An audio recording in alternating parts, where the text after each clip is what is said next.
All right, we are live. Of course, this is the All In podcast with Nate Pale. I'm your host, Nate Pale. My guest tonight is Hallie Avolio, and she is the president of Sassy Healthy Fit, a lifestyle brand that empowers in-demand women to prioritize themselves without guilt. With a 20-year background and proven track record in B2B sales, Hallie knows how critical it is to show up for yourself and your business every day. Through her podcast, the Sassy AF Audio Experience, business consulting and mindset coaching, Hallie is transforming women into becoming powerful leaders and masters of their mindsets. Welcome to the show. How are you? I'm great, Nate. Thanks so much. Wow, I always love hearing my bio. I'm like, wow, I do all that. Cool. I know it's like you're like I think when we talked the first time, I didn't realize you did so many things, but they're all listed out, and you're like kicking butt and doing a lot of fun stuff.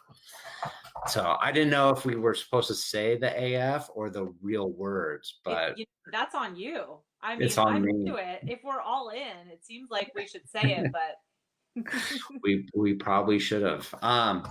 So let's talk a little bit that you have been in B2B sales or yep. were for 20 years, and you decided to leave. And what people who know this, but people who don't know you don't know this, but you're like a super connector as well. Like you are just plugged in your little niche in Southern California. But what led you to leaving the corporate world behind and going out and starting a coaching program and empowering women to be sassy as fuck, right? That's right. That's right. A lot of it is I have to back up a little bit and share that. So my corporate sales career started 2 weeks after I graduated from UCLA.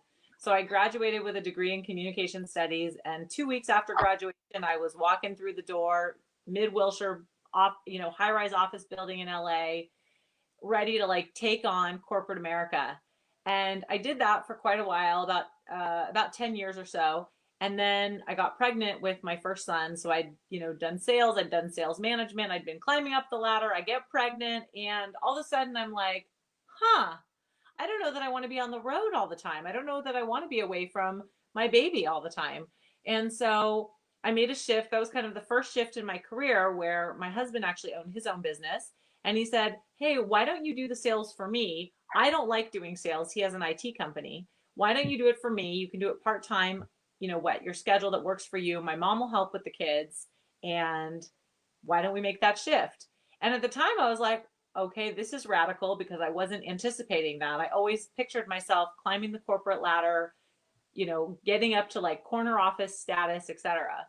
So did that and quickly kind of fell in love with this idea of being a stay-at-home mom. So I actually wasn't working that much for a little bit. But after, I don't know, when my first son, I have 3 kids now. And when my first son was maybe, I don't know, 6 months, a year and a half, something like that, I realized that stay-at-home mom life really wasn't for me.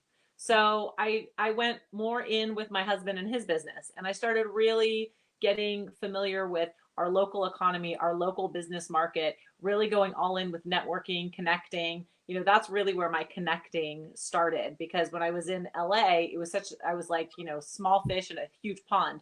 Now I'm in Santa Barbara, and, I'm a much bigger fish in a smaller pond. I have a lot more opportunity to connect with more people. And, it was great. It was a really good opportunity for me to be with my kids. I had 2 other kids. So having the opportunity to be flexible, be mom, be at work. I was very lucky. I'm still very lucky. My in-laws help out a tremendous amount with my kids, which is awesome. But kind of along the way in that process, I realized that I was missing a key component of myself, as in, who am I? I'd had this vision of myself in my 20s that I was going to climb the corporate ladder. And then in my 30s, I had this vision of myself as a mom slash working part-time with my husband. But I was like, wait a second, who am I? Who's Hallie? What is she about?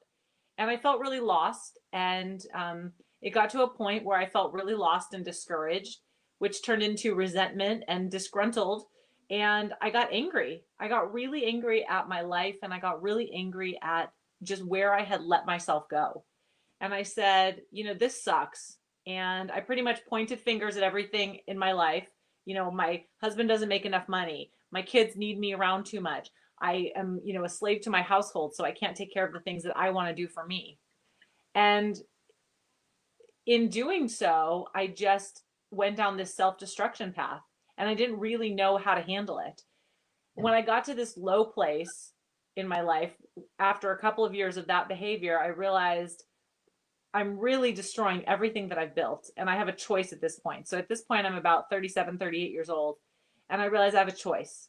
I can either go down the destruction path and mess things up for the future, or I can take hold of my life and do something about it, make some changes within me.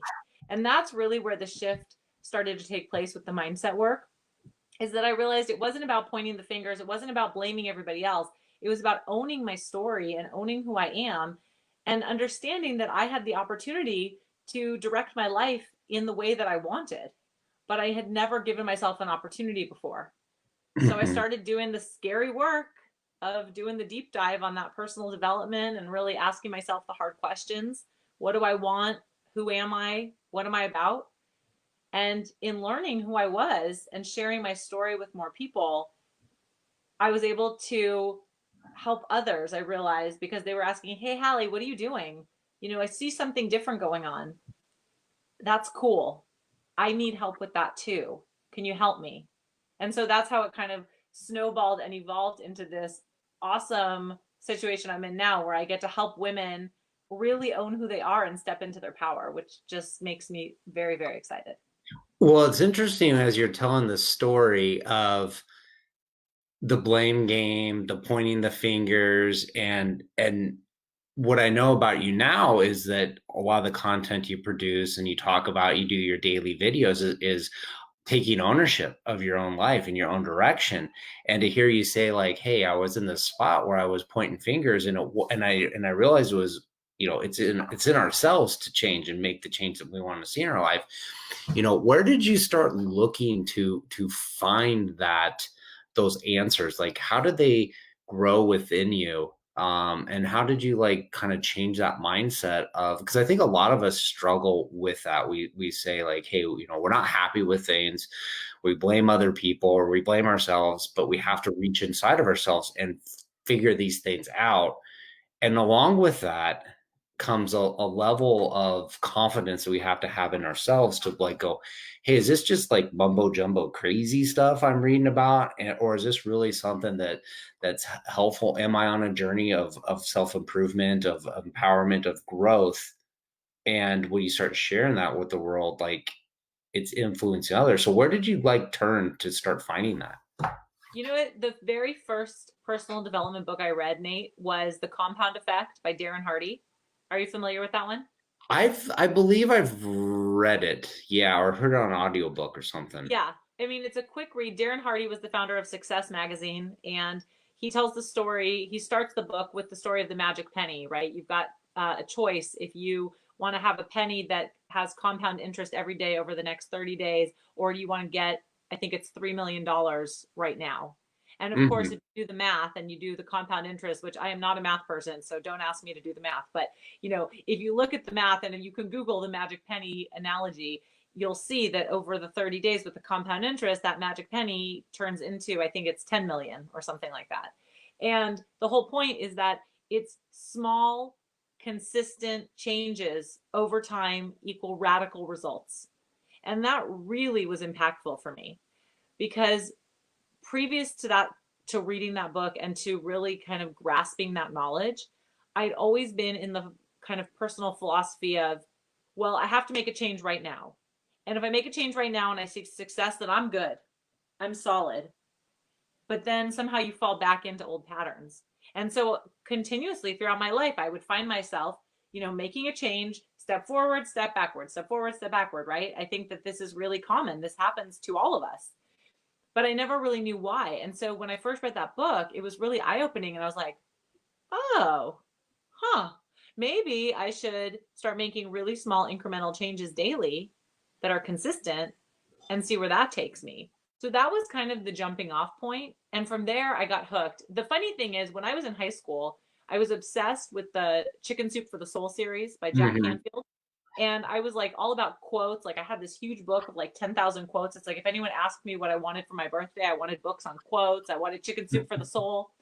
But all that personal development I had been doing when I was growing up, I somehow completely forgot about it until, again, I'm in my late 30s. And I think it was also this catalyst of my youngest child was almost 5, so he would have been going to kindergarten, and I was turning 40. And I had that, oh shit, I'm going to be 40. Now what? I can't just live this life of feeling like crap. I can't live this life of going down this dark rabbit hole. I got to do something about it. So when I read The Compound Effect, that was really impactful for me. And so then I get hooked, when I start reading other books, I start reading, anybody that I can get my hands on. I did do a little bit of Rachel Hollis, John Maxwell, Tony Robbins, Brene Brown, all these big like personal development people, right? And everything that I'm reading or listening to, it's like telling me, okay, you got to start making some shifts. And I started realizing that a huge part of like my personal philosophy has always been don't be a victim. And so I really started thinking about that. Like, what does it mean to not be a victim? What does it mean to not blame everybody else and really be a victim of circumstance? It means that you own who you are and also you accept who you are. And that had been one of the biggest challenges for me, especially in my 30s, is because I hadn't put myself first. I had no idea who I was. So if I don't know who I am, how can I accept myself? So those were the hard questions I had to ask myself was, who am I? And then how do I accept her? How do I accept Hallie for who she is?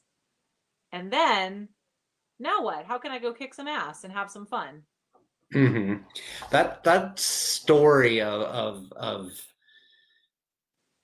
the shifting, the starting, the stopping. I mean, that's something I've resonated with a lot. Like I've had those personal development experiences, and then like you get kind of like raw. I'm gonna do it. I'm going nuts. I'm going crazy. I'm gonna do all of it. And you do it for a little bit, and then it wears off. And next thing you know, like a year's gone by, and you haven't paid attention. You're like, oh yeah, I'm gonna pick that up. Right? And then you do realize it's the little consistent efforts of showing up every day. And if like you go and you do 120% effort on day 1, day 2, day 3, like you're going to burn out. And if you can only do it for like a week, you're not going to, you maybe make some major progress in a week, but if you do it 80% for like a year, 2 years, 3 years, that's going to give you better results in the long run. And that's where I started kind of like identifying myself too. Is like, hey, I've been making these like drastic efforts, but then I would always fizzle out. And it's like, but I need to stay consistent. And I think I got to that same, maybe a little bit older in my mid 40s, and you start looking at it and go, hey, am I doing things that I feel purposed towards, or and am I fulfilling what I'm called to do? So we start chasing, we start experimenting with it, and I don't know if you experience this, but I've noticed a lot of people, they start making this shift and they're making this jump. You say, I'm going to stop doing what I've been known as, in your case, mom, saleswoman, business leader in the community, and I'm going to go teach empowerment coaching to other women, and probably people, maybe even just yourself, like question like that decision, like what goes through your mind when you're leaving a past identity of who you are behind, and what people are going to be thinking about you, or what you perceive people might be thinking about you as you make that shift. What's kind of like what would you say is the thoughts you had, and how did you overcome those to become who you are now?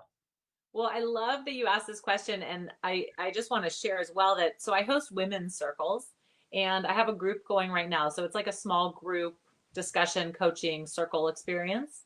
And I have a group right now of 15 women. And we had this exact conversation last night at our meeting.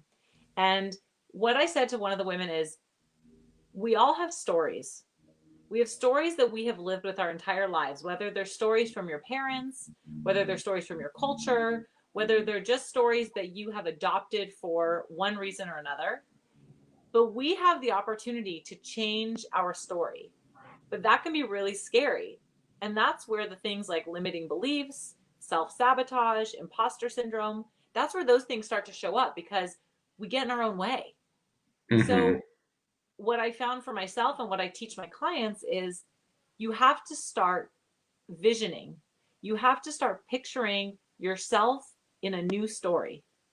You have to write your story, but you have to see yourself really clearly. So if old you was the one who was pointing fingers and placing blame and unhappy with her life or his life, but the new version of you is someone who owns who they are and makes choices that support their core values, and you act in alignment, and you're acting in the law of attraction, and drawing in the people that you want to have in your life, then who is that person, and what is that person, what does that version of you look like?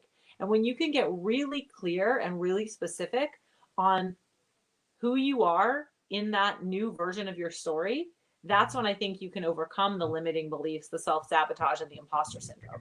Because I do believe we all have it, and it's scary. It's like when I first started this business, which was, I'm just about at the 2-year mark of the idea being born, right? So it was in October of 2018, the idea for Sassy Healthy Fit was born. And I honestly, Nate, I had no idea what I was doing, like zero. And I just had this like vision of I want to help women, but I really didn't know how. And I'll tell you where my imposter syndrome came in is when I started telling people about it. They would ask me, "Well, that sounds great, Hallie, but how are you going to make money?" And I'm like, I don't know. I'm going to be a speaker and I have a blog, so I'm going to make money." And they're like, "Okay, yeah, sure. Cool. Sounds like you have a hobby." And I believed that story for quite a while. So the first year of my business, it was really challenging for me because I know in my heart, and I knew then, and I know now that I have a mission and a passion and a purpose, but I couldn't articulate how to, differentiate what I wanted to do from a hobby to a business. And so I Mhm. really did have a lot of imposter syndrome. Like, who am I? Who's going to listen to me? What is the point of what I'm doing? But once I started creating the story where I see myself being successful and owning who I am and sharing with people on a wide scale and seeing how it's making an impact on their lives, then I started believing it and overcoming those things. Well, it's funny how you're talking about the visioning of your life and the law of attraction. And for me, like I probably like going back to like the self-improvement days of start stop. Like I used to do that too with the visioning board and the law of attraction when The Secret came out. And I would put things on my vision board, and weirdly, oddly enough, a lot of the things came true and others didn't. And I started noticing, looking back on it, like what happened, what came true and what didn't, and why would those things not come true that were there.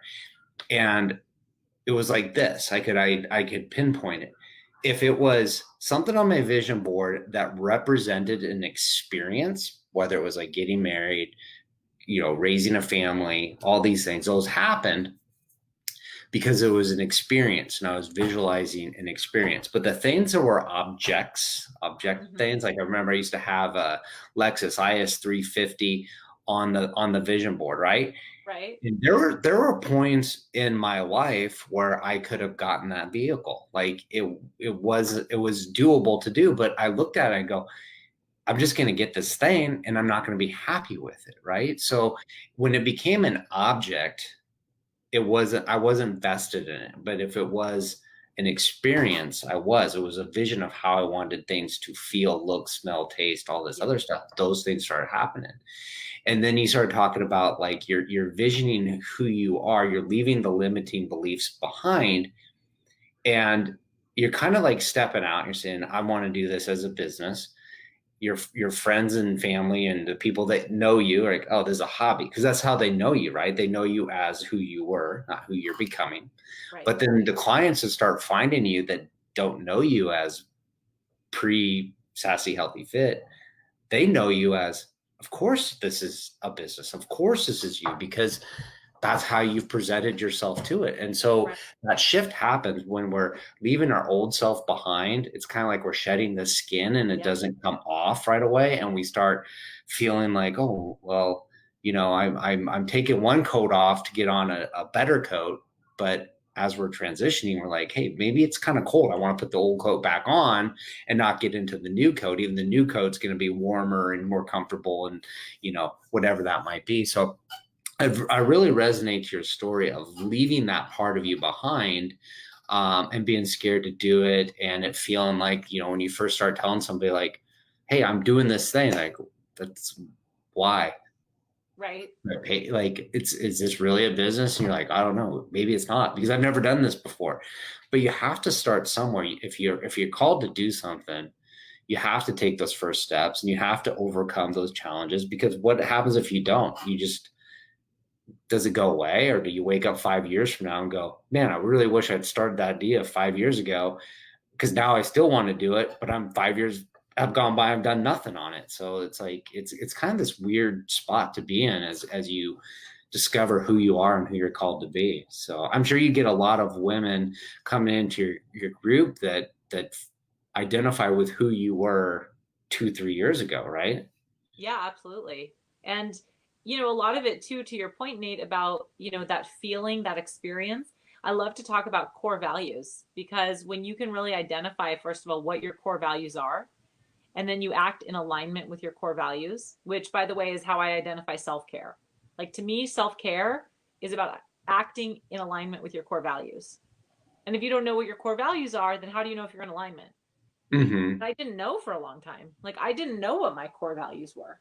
It wasn't a priority to me. I had no idea that you should write that down in your journal or make that really obvious. Like, to me, if you're going to do a vision board, write down words of how you want to feel, write down your intentions, right? We can put pretty pictures of cars and houses and vacations and all that, and that's cool. Nothing wrong with that. I mean, we all have those fantasies too, and those dreams that will hopefully come true. But when you're talking about how do you want to feel and how do you want to live your best life, I don't know about you, but if I never had any material possessions, but I had this awesome feeling that I feel like I'm living in purpose and I'm taking action that's in alignment with my core values, that's a pretty damn good life. And I'm happy with that. Mm-hmm. Yeah. What are your core values? Well, the things I write down, and you're going to ask me that. I write down in my journal every day. I write down empathy, compassion, energy, leadership, love, authenticity, and creativity.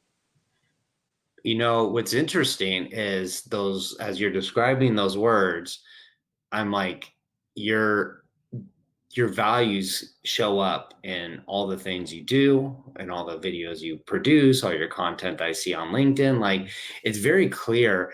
Like, I don't know if it's like intentional, like, it's not like you listed them and then they reflect it. It's like the reflection of it shows up. And then when you describe it, it's like, of course, those are the ones that make sense. That's probably, given a list of words to come out for you, those are probably very similar ones that I would be drawn to write down and say, hey, that describes who you are. So let's talk a little bit about what is healthy, sassy, or I said it wrong, didn't I? Sassy, healthy fit. What is it that you do, and how do you work with people?